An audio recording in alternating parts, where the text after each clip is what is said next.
There's so much going on in the country, obviously, that we need to be responding to. And so there's a lot to talk about just about our daily agenda in Congress right now. So I'll just say a few words about that and then try to get to your questions and comments as quickly as possible. The number one matter on my agenda and on our agenda obviously remains the coronavirus crisis. We did a lot a few months ago through the CARES Act and other legislation to try to buy America the time that we needed to mount a public health response to the coronavirus. And I think we've all seen what's happened. In New Jersey, we did what we had to do. We sacrificed a great deal to do it. And it was effective because all of our numbers in New Jersey are down. The rate of transmission, hospitalizations, the testing positivity rate. If all of America was New Jersey right now, this crisis would be pretty much behind us. Unfortunately, all of America is not New Jersey. We had a lot of states where governors made irresponsible decisions to open far too early. As all you all know, as you're seeing, our national leadership has not exactly been encouraging responsible behavior. And so this thing rages on through much of the country. We are the only advanced, wealthy, democratic country in the world that has failed to get this under control. So although we're doing well in New Jersey, we are not an island. We're not isolated from the rest of the country. We have to, unfortunately, remain very vigilant. And it also means, unfortunately, that Congress is going to have to do more to keep the American economy on life support until we get this thing nationally under control. So we passed in the House, 2 months ago now, we passed the HEROES Act, which had everything that I thought in the House we needed to continue to provide relief to the American people. Senator McConnell and the Senate told us that they weren't interested in even talking about another coronavirus relief bill at that point. And so we've waited and waited and waited. And now finally we are talking because they realize, given what's happening around the country, that we need to do more. So my expectation is that by the first week of August, we will have passed another bill. We're going to have to tackle a lot of things in there, including the extension of unemployment benefits, including, and this has been my number one priority, relief for our state, county, and local governments so that they can continue to provide basic public services to all of us, everything from fire and police to public works to, of course, our schools, at a time when revenues to our local governments are way down, to the post office, to securing our elections, to small businesses, particularly in sectors like restaurants that are still going to need help, even as other parts of the economy may be gradually reopening. Those are the things that we will be debating and working on as we try to craft that bill. And I'm sure you guys will have questions about some of the details so that we can go into that then. A lot of other things going on. We passed an infrastructure bill in the House, I think, since the last time we did this kind of session with Morris and Warren counties. There's a lot in that bill for New Jersey, for our highways, our roads, our bridges, our tunnels. One tunnel in particular that has been my obsession, the Gateway Tunnel, will absolutely be advanced by that piece of legislation, which I helped lead on in the House. So that's something we are still hoping to get done in some form this year. We have the Justice and Policing Act passed in the wake of George Floyd's killing, which is still pending in the Senate. We passed the defense bill in the House yesterday, which had a lot of issues that I worked on human rights and corruption, in addition to making sure that we support our troops at a difficult time. And we will be passing in the House a number of the appropriations bills, the spending bills to keep our government funded. We are going to try to do that on time, responsibly, as we did last year. It has rarely happened in the past, but we've been doing it the last couple of years. And very significantly, one of the appropriations bills that I hope we will have a chance to consider in the next couple of weeks will be the one that funds the Department of Homeland Security. Many of us are troubled, I know I am troubled, by this use of various elements of the Department of Homeland Security as a kind of paramilitary force that presidents can deploy anywhere they want to go after basically anybody they want. They say in support of local law enforcement, but as we've seen in Portland, Oregon, even in places where states and local law enforcement do not want them present. There's some really serious constitutional issues that we have to tackle. And if we have that bill on the floor to fund the Department of Homeland Security, you will see me front and center in that debate because I have some ideas about what should be done. So that's basically what we've been doing. I don't want to speechify anymore. I want to get to hearing from you guys. So, DeAndre, why don't we begin the Q&A session? Thank you again.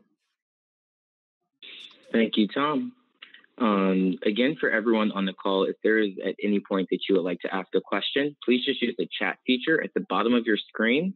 Please include your name, the town you're from, and contact information. That helps us if it's anything related to casework. Our office can reach out to you and assist you with anything like that. Tom, our first question that was submitted previously, how are the HERO Act negotiations going on in the Senate? I know you hit this a little bit, Tom, but how are negotiations going in the Senate regarding federal funds to towns that have lost revenue from COVID-19? So that's, my number one priority. It has been the number one priority of our House leadership. This is why we called it the HEROES Act, because we wanted to provide help to our frontline heroes, many of whom are first responders, paid for by our state and local governments. The negotiations, I think, are going to be tough until the last minute, and then my expectation is that we will have a deal, probably the first week of August. Senator McConnell has said that his number one priority in all of this is to provide liability protection from lawsuits for businesses, large and small, universities, schools. I wouldn't say that's my number one priority at a moment when something like 150,000 Americans have died and tens of millions of people are unemployed.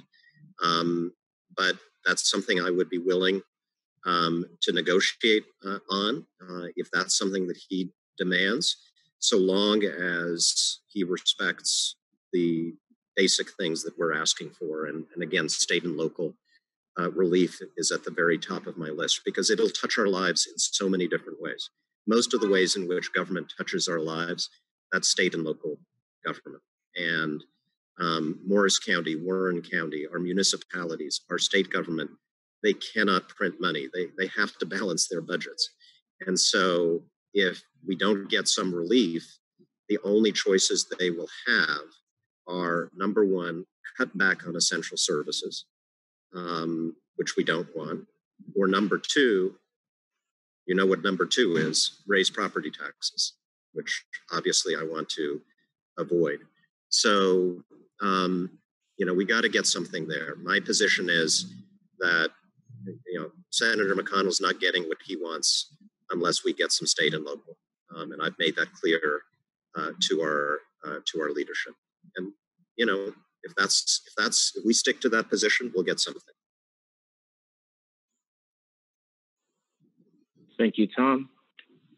Our next question, please discuss the status of efforts to protect the election and election security and the vote by mail for 2020's election. Absolutely. Super important question. We've seen what happened in states hit hard by coronavirus that held primary elections where there were not enough in-person polling stations and we had lines a mile long, people trying to stay safe and socially distance, but they couldn't do it.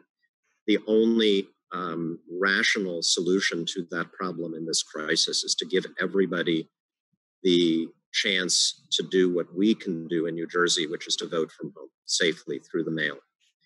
And so what we've tried to do is promote that standard, to mandate it for every single state that doesn't provide that basic ability.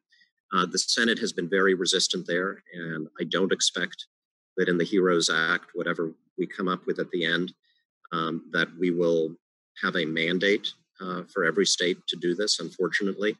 But I do hope, and I think, and I'm more optimistic here, that we will be able to get more resources, more funding from the federal government for states to make the transitions, to make the arrangements that I think most states do want to make it safe for folks to vote. So I'm going to fight very hard for that, and I'm still going to keep pressing for the stuff that's going to be harder, which is to actually have national standards for safe and secure elections. That includes vote by mail. That includes requiring a paper trail for all ballots, so that we're not using hackable machines. The whole point of all of this is, first of all, make sure that everybody in America can exercise their constitutional right safely, so that we don't have to choose between our right to life and our right to vote. And number two, just as important, make sure that whoever wins the election in November, everybody is confident in that result. Everybody accepts that result, even if we're not happy with it.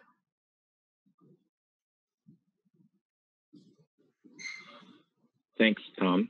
We're going to start moving into our live questions. So just for everyone, when we do a live question, everyone that has submitted before, I'll go down the list. Please just stay focused or pay attention to the chat feature. I'll let you know when it's your turn coming up, when you're next, and all of that information. If you have any questions on how to unmute your mic or anything, feel free to ask me during that point as well. After I do let you know that you're up next, when we get here, I will call on you. After that, feel free to unmute your mic and begin your question. If you have any issues, I will be standing by to try to unmute you or anything like that. But after we call on you, feel free to go ahead and ask your question. All right. Our first question comes from Thomas from Hillsborough. Thomas, can you hear us? Yes, can you hear me? Yes. Yeah. Okay. Yeah, my question is, these news reports coming across the recently about these federal unmarked, unnamed police that are attacking peaceful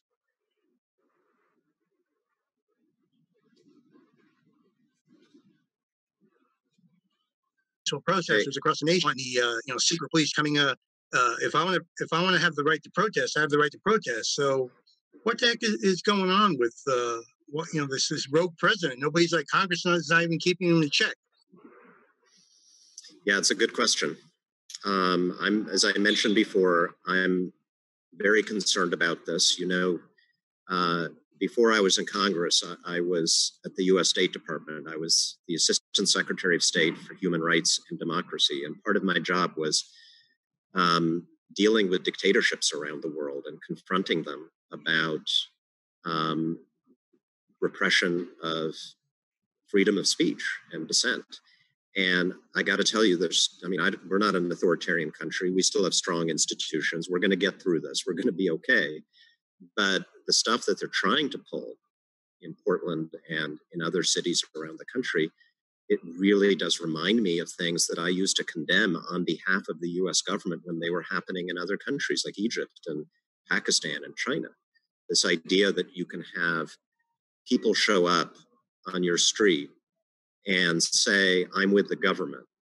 No insignia beyond maybe an agency, no name. They don't have to identify themselves. They don't have to tell you why they're picking you up.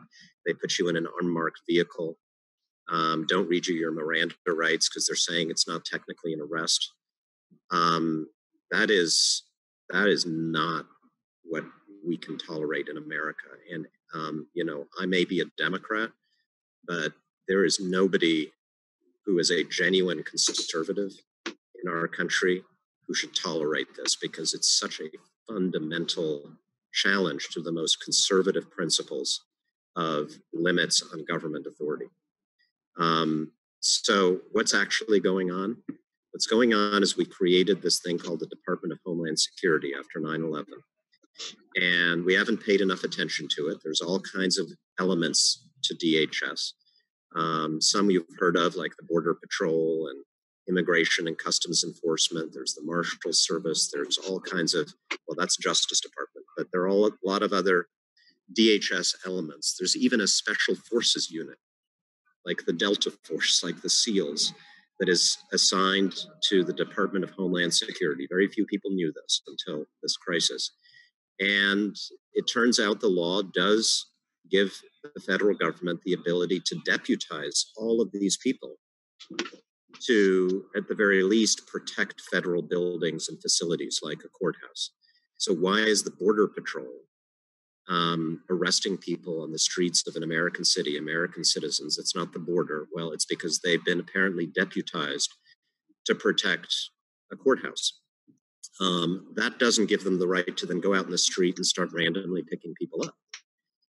So I think current laws are being flouted. But number two, I think that the laws we have are also a bit too permissive. And therefore, Congress needs to tighten things up here and clearly define how these Department of Homeland Securities, these interior federal police elements can be used in our country. In my view, if you're the Border Patrol, if you're Customs Enforcement, you have no business getting anywhere near a public demonstration or public unrest. That's a rule that I would apply. If you are supporting local law enforcement in some way and you're making an arrest, you got to identify yourself, who you're with. You have to tell the person you're arresting why they're being arrested, and you got to turn them over immediately to local police or a magistrate. And those are some of the rules that we are going to be trying to apply. Also, I think I mentioned you got to look like a police officer. You shouldn't be wearing a military uniform. It's so important that the American people be able to distinguish, to know the difference between our troops, our military, and the police, because these are totally different institutions with different roles in our society. And on top of that, nobody wants to feel like our towns, our cities are under military occupation. So, stay tuned. We're going to look for opportunities to legislate, as I mentioned, in the next couple of days. I've got a couple of provisions that I'm ready to offer the moment we have that opportunity, because this is not right. Again, I don't think we're not becoming a dictatorship yet in America. I'm not an alarmist, but one reason I am hopeful is because I'm confident we're going to react appropriately to these scenes, and I'm going to do my part in that effort. Thank you. Thank you. Thank you both. Our next question comes from Alan from Bud Lake. Alan, can you hear us?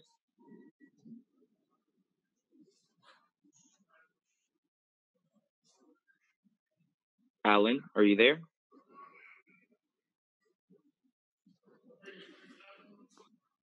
There you go.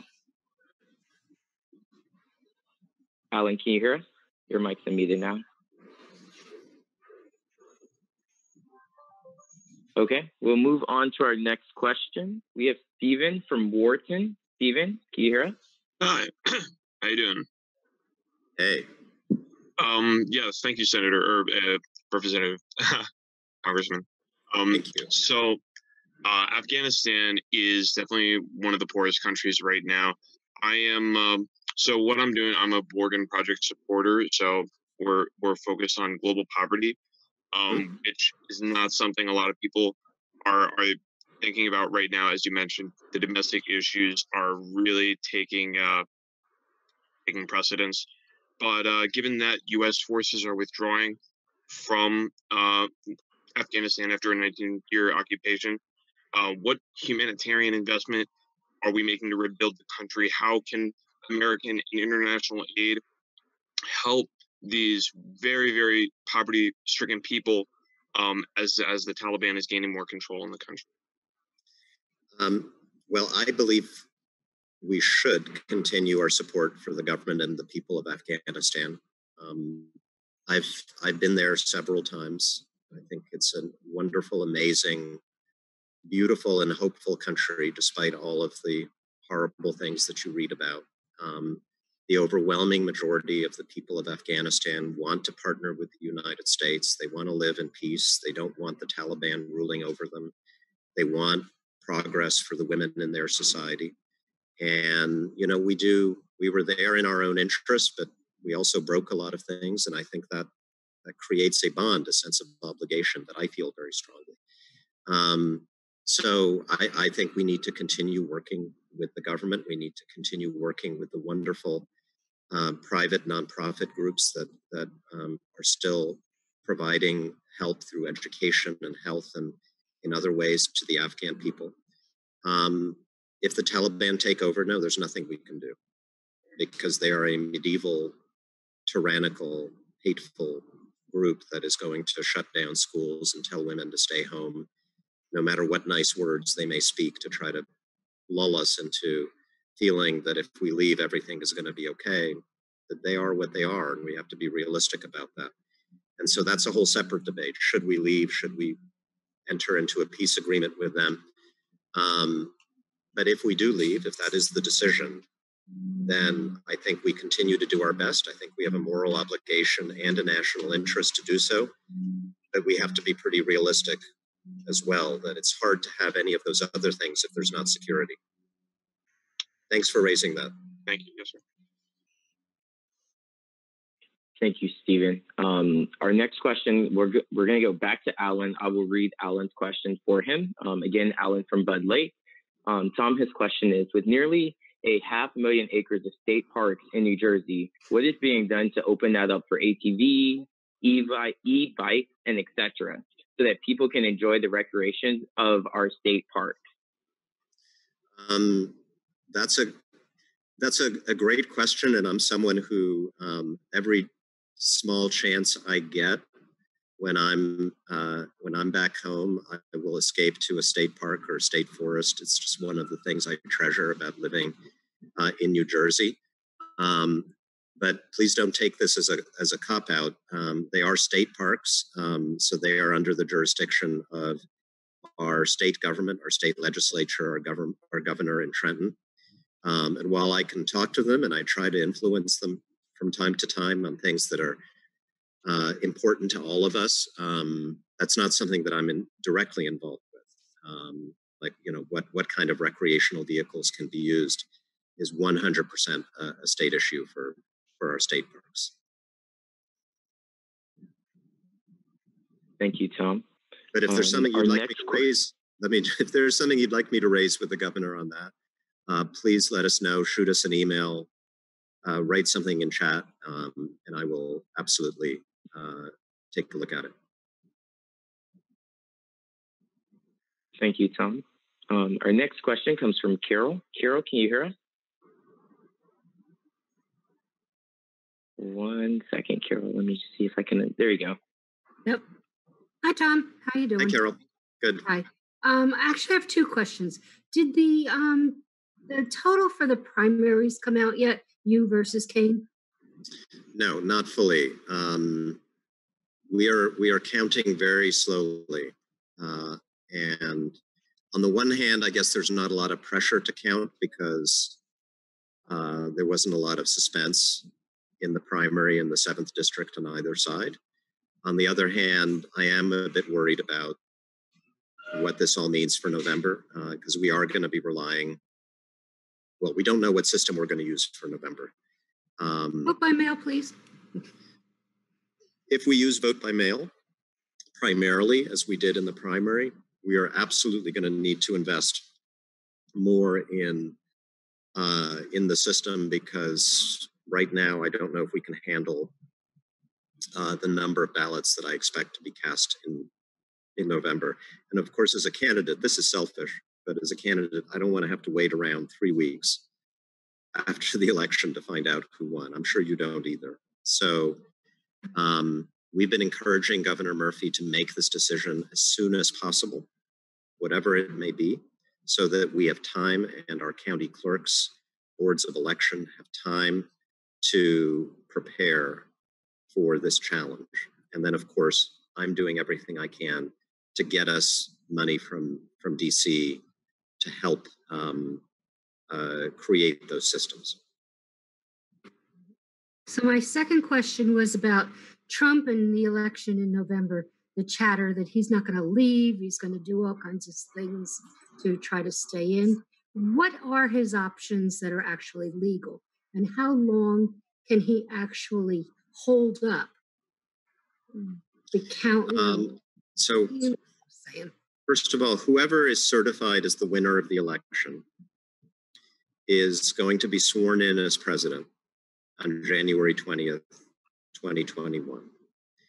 And if that person is Joe Biden and not Donald Trump, then Joe Biden will be the president of the United States. And if President Trump doesn't accept that, it doesn't matter. I've said kind of semi-tongue-in-cheek that, you know, if the sitting president handcuffs himself to the bed in the Lincoln bedroom and doesn't want to go, that's a logistical problem. That's not a constitutional problem, because our president is whoever won. White House is irrelevant.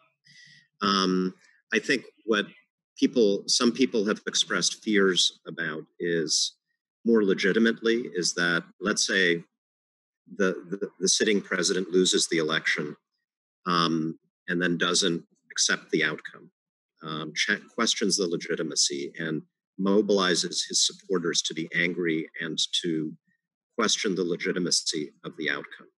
That actually doesn't happen in America, right? We've been blessed for generations with elections that the losers accept. The losers are always upset, understandably, but they always say, yes, we accept that we lost and that this new president is legitimate. And that's incredibly important for maintaining the peace in our country.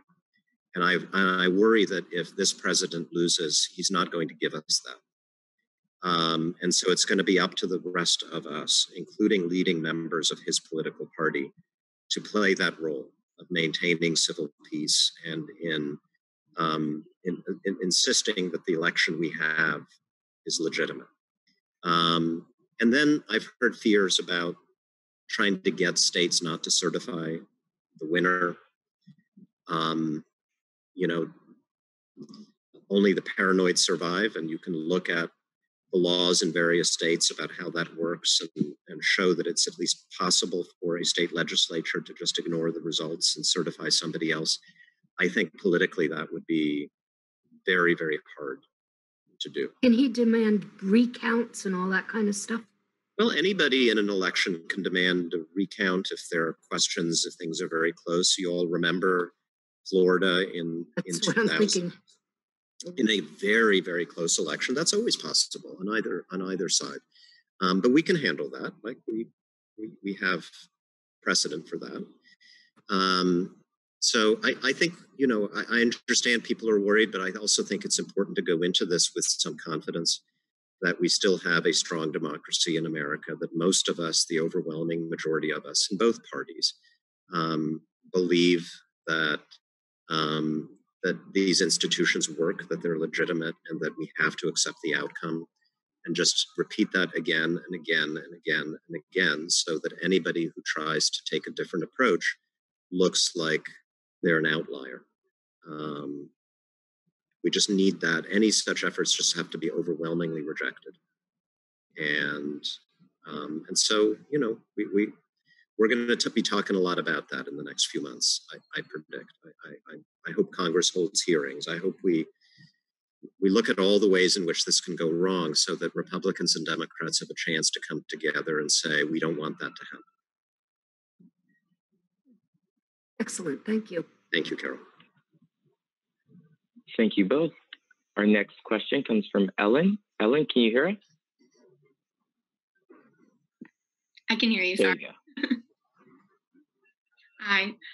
So I'm also a supporter of the Borgen Project, and I was wondering if you support the international affairs budget, as the current administration has proposed a 22% cut to the U.S.'s development and diplomacy cuts for the upcoming fiscal year.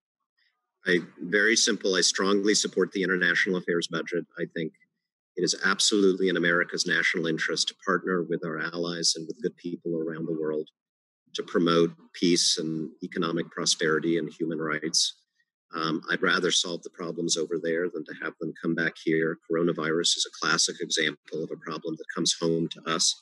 because it wasn't dealt with somewhere else, and absolutely reject the cuts that this administration has proposed. Good news for you, it's not just me. All of Congress has rejected those cuts. Even when the president's party controlled both the House and the Senate, they rejected those cuts. So I wouldn't worry so much that they're going to happen. They're going to happen. One thing we are talking about now, and this is up in the air, is how much we can do internationally on coronavirus. I've pushed very hard, and I've been talking to Republican colleagues, including Senator Lindsey Graham, who I've known for years, believe it or not, about making a commitment, having Congress make a commitment that we will help everybody around the world who needs to be vaccinated get vaccinated against COVID once we have vaccines that are effective. And I mean, this is a classic case of something being the right thing to do and in our self-interest, because obviously with an infectious disease, we can't be safe until everybody's safe. And so we got to do our part, not all of it. Other wealthy countries should do their part, but we got to do our part as well. So there's still a lot of bipartisan support for that idea, and I'll continue to be a leader in championing it. Thank you, Ellen. Thank you so much. Thank you both. Our next question comes from Stephen. Stephen, can you hear us? Let's see if I can reach you. There you go. I'm not sure. Is this Congressman? As always, thank you very much for your accessibility and your communication. It's really nice to know how we're being represented. So I was going to ask a question, and then I put my hand down when the question on election security came up, and then the question didn't deal with support for the Postal Service and securing elections by having secure vote by mail. So rumor has it that the Postal Service is going to run out of money in September. Very poor timing for the election. What kind of steps are we taking to solidify the Postal Service in anticipation of November? So it's running out of money, and it's important that folks understand why that is. It's not because the Postal Service is badly run. They don't receive a penny of taxpayer subsidy. They at least break even on their mail service. They're doing a good job. The problem is that Congress in the 2000s foisted on the Postal Service a requirement that they pre-fund all the pensions for their employees through the year 2050. And that's just a crushing burden. So we want to try to fix that. We tried to do it in the HEROES Act that passed the House of Representatives. We have an infusion of funds in the post office that will help deal with this problem. And that's on the table as we negotiate with the Senate. I can't, I can't bring myself to be cynical. I still have to believe that senators like Senator McConnell, who represent rural states, have constituents that overwhelmingly support the post office. After all, who relies most on the post office in America? It's not a bunch of 21-year-old millennials living in Brooklyn. It's often older folks and people living in more isolated rural areas, and especially now with COVID, when we're stuck at home and depending on deliveries more than ever before. And so I know that these senators are hearing, whether they're Republicans or Democrats, from their constituents in those parts of the country. And I can see them using it as a negotiating tactic against us. That's politics. But I can't see them at the end of the day allowing the post office to go under. That's my prediction. My promise is I'll fight as hard as I possibly can to make sure that we do take care of this. As my mom used to say, knock on wood. The second question has to do with... Or marble. The second question has to do with the bounty thing and the appalling lack of response to what appears to be a horrible international crime, paying $100,000 to Taliban members, fighters who kill our soldiers, and the crickets that we're hearing from the White House in terms of sanctioning or at least finding out if it's true or not. Please give me some solace here. Thank you. Yeah, I'm very angry about this, as you can imagine. Number one, we know for a fact, nobody disputes this, that the Russians have been funding and arming the Taliban for a while. And that in and of itself is a problem, because they're giving arms and money to a group that's been killing our troops. What recently arose, and you all are aware of this obviously, is intelligence suggesting that they were also specifically offering cash incentives to the Taliban for killing our troops, bounties. The intelligence on this, you've heard that it's disputed. I have seen the intelligence. I can't tell you, obviously, the details, but I've seen what everybody in the US government has seen. And let me tell you, it's not a hoax.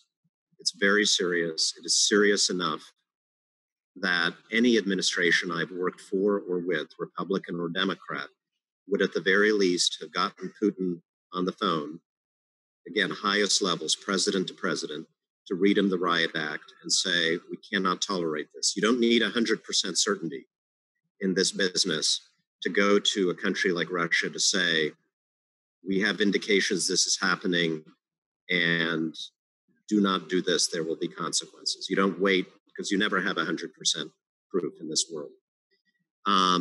And number one, we know they didn't do that.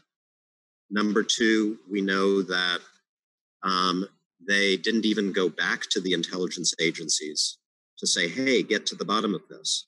You're 80% sure. Can you get to 95? Can you do a deeper dive? Because this is really important. They didn't do that until it broke in the media. And now you have this totally dysfunctional response where the Secretary of Defense says, yes, I was briefed on this and it's serious. And the President and Commander-in-Chief says it's a hoax. And who do you think Putin is listening to? Who do you think he thinks speaks for the United States of America? It's the President. And Putin's right, actually. It is the President who speaks for America in matters like this. And right now, the signal that he is sending to the Russians and to anybody else who might want to go after our troops is, I don't care. I think it's a hoax. Even when my own intelligence community is telling me that it's probably true. It's just, I don't have the words to describe how angry that makes me. And I'm obviously, and as you know, I'm not alone. And there are a lot of Republicans here. They're not as loud as I am, but they're angry about it as well. So we have demanded and received briefings. We just had one this morning from the President's Afghanistan envoy. We have called the Secretary of Defense and the Chairman of the Joint Chiefs to testify, and they did under oath about this.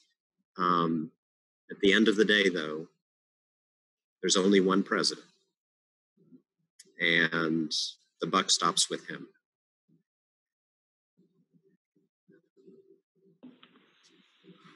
Thank you, Tom. Thank you. Our next question comes from Lori. Lori, can you hear us? There you go. I can. Thank you very much. Thanks for your time today, Congressman. Really appreciate it. Wondering what more is being done for those that are on unemployment. It's taking such a long time for New Jersey and for individuals to be able to certify. I mean, months. I'm Yes. already sitting on 2 months. Yeah. So in your situation, have you gotten the $600 a week plus up? Nothing. Or nothing at all? Nothing at all. So, and I know I'm not the only one. I go on Facebook and I'm watching these individuals that are sitting here for months. I'm in the hospitality industry, unfortunately, Right. so we've been hit the hardest. Have you reached out to our office separately to see if we can help figure out what's going on? I have not. I figured I'd jump on this call for that opportunity to speak with you. Absolutely. So what I will tell you generally is, of course, you're not alone. Congress funded these fairly generous unemployment benefits in the sense that we added $600 a week and we made a lot of people qualified who normally wouldn't be eligible, like gig workers, independent contractors, and so forth. But as you know, the actual unemployment system, the distribution of those funds, is run by the state governments. And, to be fair to the state of New Jersey, the system just wasn't built for suddenly all of these hundreds of thousands of people descending on them within a matter of days with unemployment claims. And so it collapsed, it crashed. We have been pushing them, pleading, cajoling, prodding every single day since then to get the system fixed.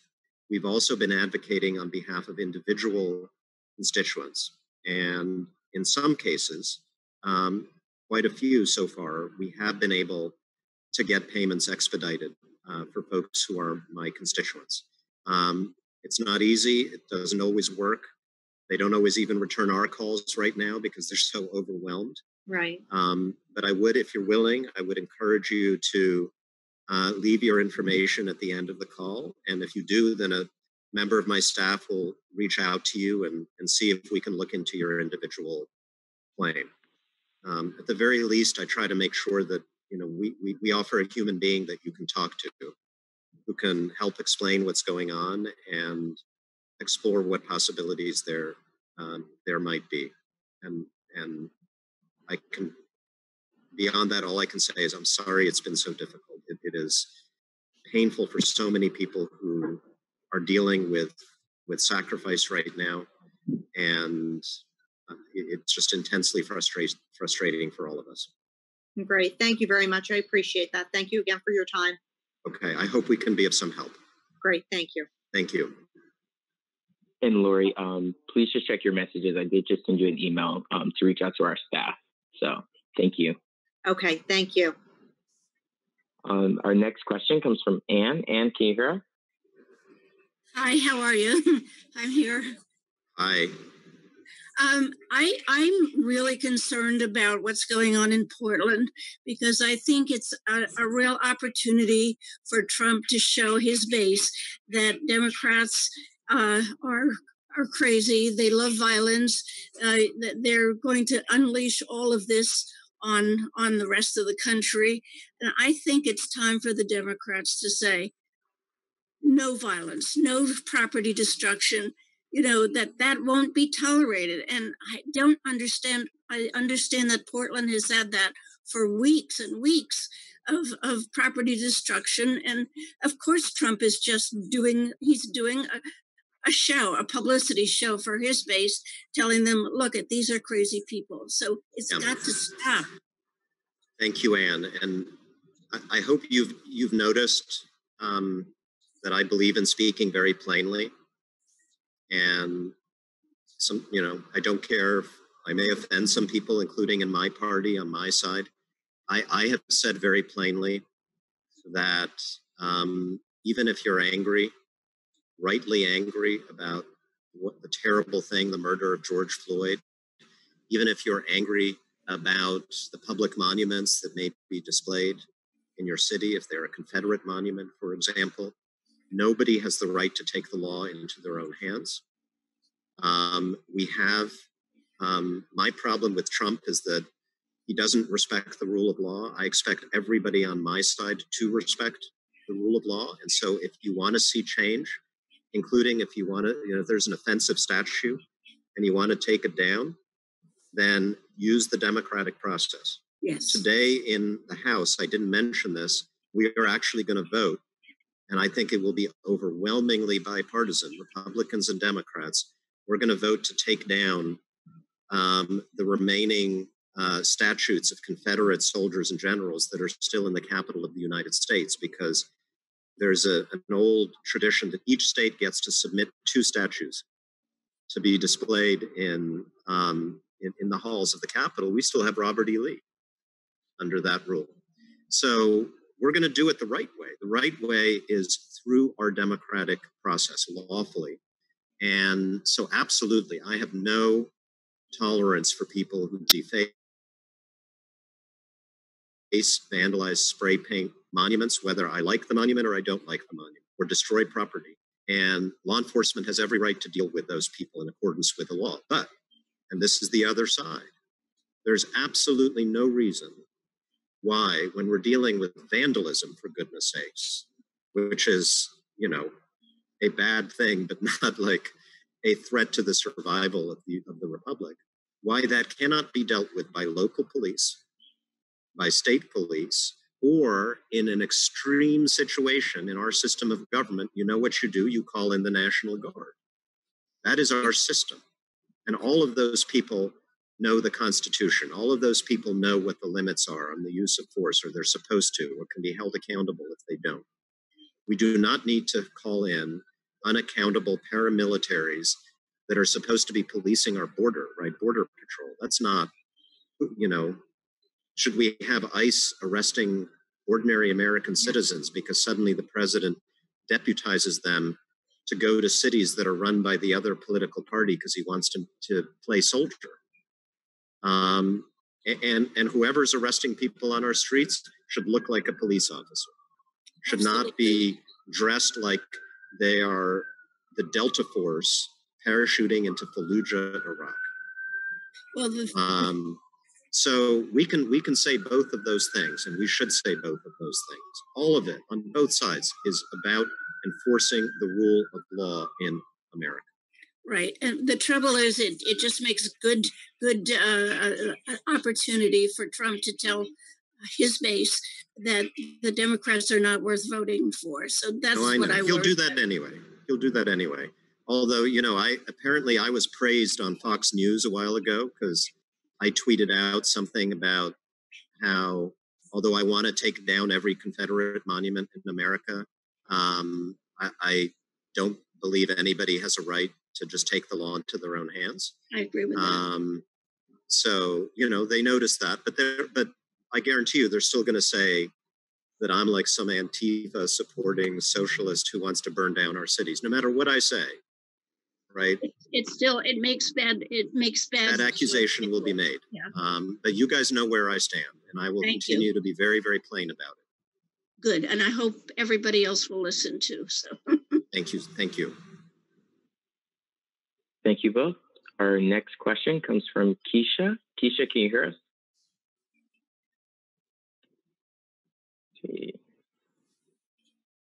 There you go. Hi, Tom. How are you? Hey, Keisha. Well, my question is actually twofold. It's the first question is about unemployment, and the other one is about a law called at will. But let me first start off with unemployment. I actually filed for unemployment back in November, December, and I also received the extension along with the $600 that was given to me. But it just so happens that my recruiter called me, and there was a job that was offered to me, but the job required a HIPAA certification for the position. So I had a lot of trepidation with taking the job. I initially turned it down, but my recruiter reached out to the hiring manager for the position and let them know my trepidation. And I had a second interview with her, and she assured me and my recruiter that she was confident that I could do the job and that I did not need the certification. So I said, okay, I'll take the job since you looked at my background and you can see that I can do the job. I'm going to take it so that I can get off of unemployment. Right. With that said, to make the long story short, when I took on the job, she started expressing the HIPAA certification requirement for the job. And I asked her, I said, okay, I took the job on. Are you going to fire me? She said, no, if you can't do that particular job, then we'll bring someone in that's HIPAA certified and just have you on to do projects. And I'm not going to fire you. 7 days later, she went on vacation. The ninth day, she called I took her up on her offer. I said, you know what? Bring someone in that's certified to do the piece of the job, and then I'll take on the project, as you stated when you were in the office. 9 days later, she called my recruiter and she fires me. So with that said, I was trying to get back on unemployment. I've been working with your office and it's been very, very difficult. You know, me being a single mother, being the breadwinner, having to take care of my son. Right. So I have no income coming in. So to piggyback off the young lady that spoke earlier, I just wanted to just put that out there about that. Okay. So I wanted to know what your take is on that before I ask my second question. Sure. So I want to be a little bit careful because I'm just reacting to what you just briefly told me. It's hard to me to weigh in on whether you have a case against your employer. In part because I'm not a lawyer and I don't want to be giving legal advice on a Zoom call like this. It wouldn't be responsible, and it's almost certainly regulated largely by state law rather than federal law. We might be able to help guide you to some resources to figure that out, but I don't want to be making something up on a call that might mislead you. And then in terms of unemployment, I mean, if you lose your job, then my impression is that you should qualify for unemployment. And that's certainly an area where my office could potentially be of help to make sure you qualify and to help you take the steps that you need to take to receive whatever the law gives you. Okay. What's the second question? My second question is, I wanted to know what your stance is on at will, because there's a lot of states that have incorporated this labor law where an employer can fire you for any reason. And I have been pretty much debating this for the last 20 years in corporate America, because there needs to be exceptions to this rule. And also, too, there needs to be certain task force set up externally to pretty much go into the marketplace and do investigations on the hiring practices in the marketplace, because sitting out and putting in resumes for certain jobs and dealing with certain hiring managers, it is absolutely deplorable the way they are hiring and soliciting people to work for their companies. So I was wondering if that can be something that your office can look into, the at-will law, and how we can make exceptions to that rule and develop some type of task force to go into the marketplace to make these companies accountable for the mistreatment of people and calling it at will. Well, look, we look into what our constituents raise with us. So thank you for raising this. My impression is that the at-will laws are and for those who may not know what that is, it's basically a law that says that you serve at the pleasure of your employer and you can be fired for whatever reason the employer deems to be necessary. That those are generally state-based laws rather than federal law. Now, the federal government can legislate in the area of employment rights. One way in which we've done it is by mandating anti-discrimination rules, right? So you can't be fired, quote, at will because of your gender, your race, your sexual orientation, disability status, etc. And there are some things we have to think about in the era of COVID as well, in terms of how employers deal with employees who are coming back. So I guess the question you're putting before us is are there other exceptions that need to be considered? And should any of them rise to the level of federal legislation? And I'm more than happy to look at anything that you or others propose. Thanks for raising it. Thank you. Okay. And hope we can help with the individual case as well. Thank you, Tom. I appreciate your time. Okay. Thank you, Tom. Our next question comes from Richard. Richard, can you hear us?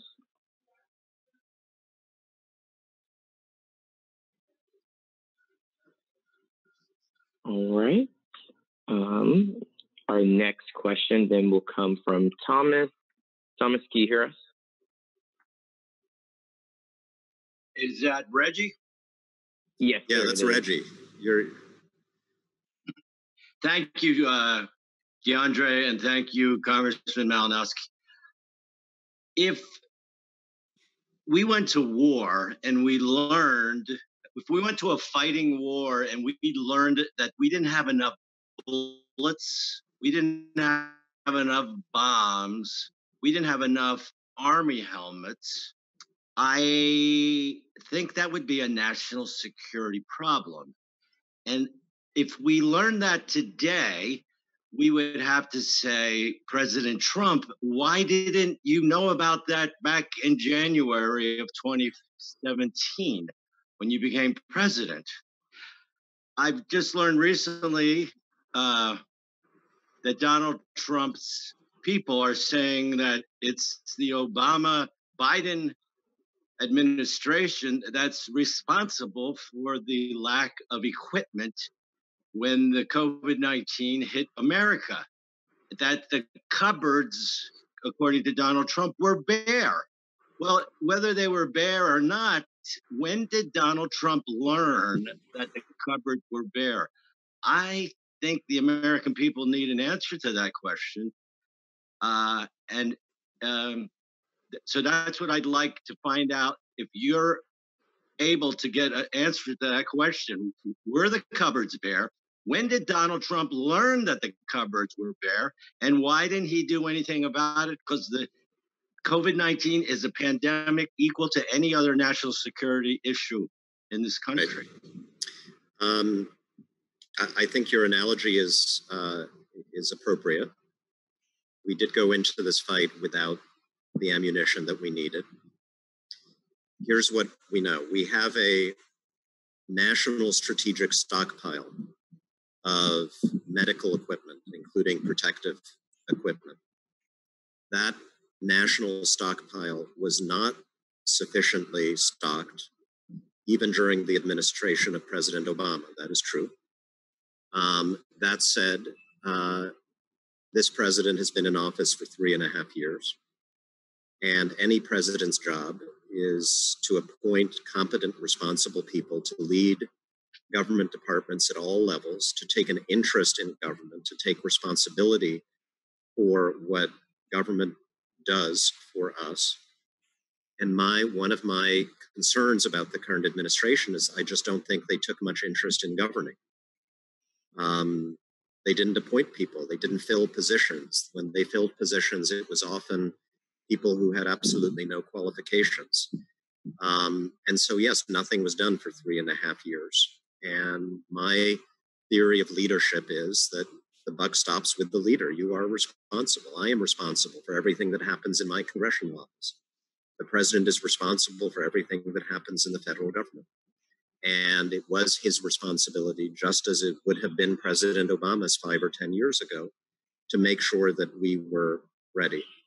We also know that in February, once this crisis started emerging, President Trump's Secretary of Health and Human Services requested an immediate emergency infusion of resources into the stockpile, into this public health system, so that the government could purchase the supplies that were needed to deal with the crisis. They asked for about $2 billion. It wasn't enough, but at least it was something. And the White House said no, because at that point, the official policy was China's handling this. It's going to be fine. And again, I think, do people make mistakes? Does everybody make mistakes? Absolutely. Do I expect President Trump to never make a mistake? No, that would be an unfair standard. But that was a mistake. And the fact that it still hasn't been owned up to, and that to this day, what we are seeing from the White House is an effort to push responsibility to somebody else, the states, make them do it, blame it on foreign countries. It's not our responsibility.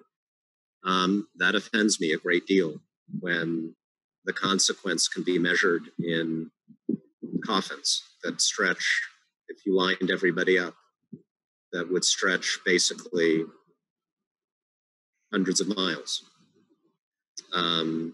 It's important that we take governing seriously. It's important that we put good people, competent people in government, not based on whether they are loyal to the president, but based on what they know and how well they can do the job. And then when a crisis hits, we need leaders who take responsibility, even when they make mistakes, rather than blaming it on others. That's what we need. Thank you both. I will kick it back over to you, Tom, for closing remarks. Thank you, everyone, for staying on. Well, thank you so much, everybody. And look, I'll just sort of start where I just left off. I can be critical of the president or other politicians, but at the end of the day, I'm focused on my responsibilities. We were just talking about this national stockpile. I have a bill which is going to be part of the budget that we vote on this year in the House that tries to fix the stockpile for the next crisis by making sure that the next time the Department of Health and Human Services thinks we need something in that stockpile, they are required not just to tell the president, but to tell the public, tell the American people, and tell the Congress, so that we have a chance to do our part. I'm always looking for ways that I can make a difference, because there's no point in me having this job if I'm not using every minute of my time to try to deliver for the district, to help people who need help, to make our country better, to make the world better. We've talked about some of the big burning issues of the day. There are so many others that we can talk about. And a lot of my work, it's stuff that I brought to this office based on my experience in life, but a lot of what I do, a significant share, is what you bring to me in these sessions by raising your concerns, by telling me what you're experiencing, what you're going through. And that automatically becomes my first priority, because my job is to represent you. So thanks again for joining us today. We're going to keep on doing these sessions. We'll keep on doing them on Zoom until we can do them live. And until the next one, everybody please stay healthy and stay well and stay in touch. Thank you so much. Bye-bye.